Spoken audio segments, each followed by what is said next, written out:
ဒီဗီဒီယိုလေးမှာတော့ကိုယ့်ရဲ့ Telegram အကောင့်ကိုဘန်ခံထားရတဲ့သူတွေအတွက်ပြန်ပြီးတော့ recover လုပ်လို့ရမယ်နည်းလမ်းလေးကိုပြောပြပေးသွားမှာဖြစ်ပါတယ်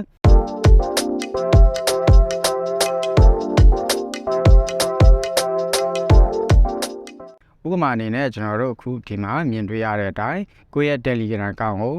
login လုပ်လိုက်တဲ့အချိန်မှာ this phone number is banned ဆိုပြီးတော့မှပြောထားတာရှိတယ်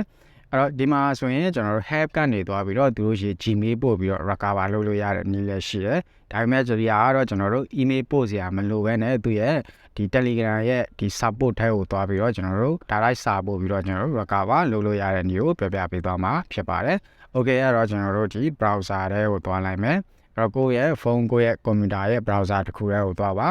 ပြီးသွားရင်ကျွန်တော်တို့ဒီ link လေးထဲကိုသွားပေးရမှာပါအဲ့တော့ဒီ link ကိုတော့ကျွန်တော်တို့ဒီဗီဒီယိုရဲ့ဒီ description ထဲမှာကျွန်တော်ထည့်ပေးထားပါမယ်အဲ့တော့ဒီတိုင်းလေးသွားလိုက်ပါ telegram.org/support ဆိုပြီးတော့သွားလိုက်ပါအဲဆိုရင်ကျွန်တော်တို့ဒီ Telegram team ကိုစာပို့လို့ရမယ်နေရာလေးကိုရောက်သွားပါမယ်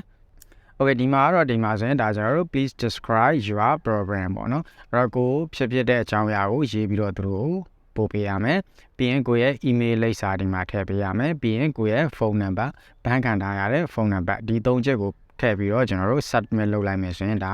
ကျွန်တော်တို့ Telegram team ကိုရောက်သွားပြီးတော့ကိုရဲ့ account ကိုပြန်ပြီး recover လုပ်လို့ရသွားစေမှာဖြစ်တယ်ပေါ့နော်ဆိုတော့ဒီမှာရေးရမယ့်စာသားလေးကတော့ခုတိုင်းလေးရေးထည့်လို့ရတယ်ကျွန်တော်ဒီမှာနမူနာအနေဖြင့်ဒီနဲ့ဒီတိုင်းလေးရေးထားတယ်အဲ့ဒီကောင်လေးကိုကျွန်တော်ဒီမှာ paste လုပ်လိုက်မယ်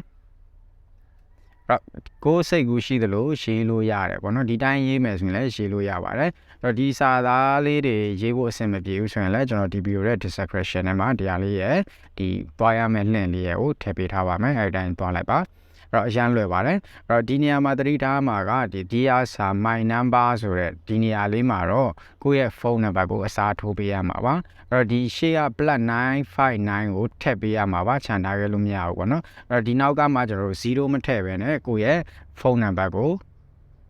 ထည့်ပေးရမှာပါအဲ့တော့ +95ပြီးရင်ကျွန်တော်တို့09လာမဲ့အစားကျွန်တော်တို့0ဖြုတ်မယ်9ထည့်မယ်ပြီးရင်ကိုယ့်ရဲ့ဖုန်းနံပါတ်ကိုထည့်ပေးရမှာပါပြီးတော့ကိုယ့်ရဲ့ email လိပ်စာဒီမှာထည့်မယ်ပြီးရင်ဒီမှာကိုယ့်ရဲ့ဖုန်းနံပါတ်အဲ့တော့ဒီဖုန်းနံပါတ်လည်းဒီက +959ဆိုပြီးတော့ကိုယ့်ရဲ့ဖုန်းနံပါတ်ကိုထည့်ပေးရမှာပါ0မထည့်ရပါဘူး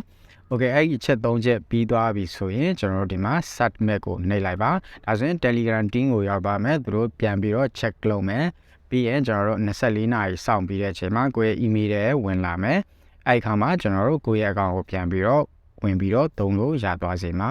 ဖြစ်ပါတယ် Okay ပါအဲ့တော့ Telegram account ဘန်ခံထားရတဲ့သူတွေအတွက်ဒီနည်းလမ်းလေးနဲ့ပြန်ပြီးတော့မှ recover လုပ်လို့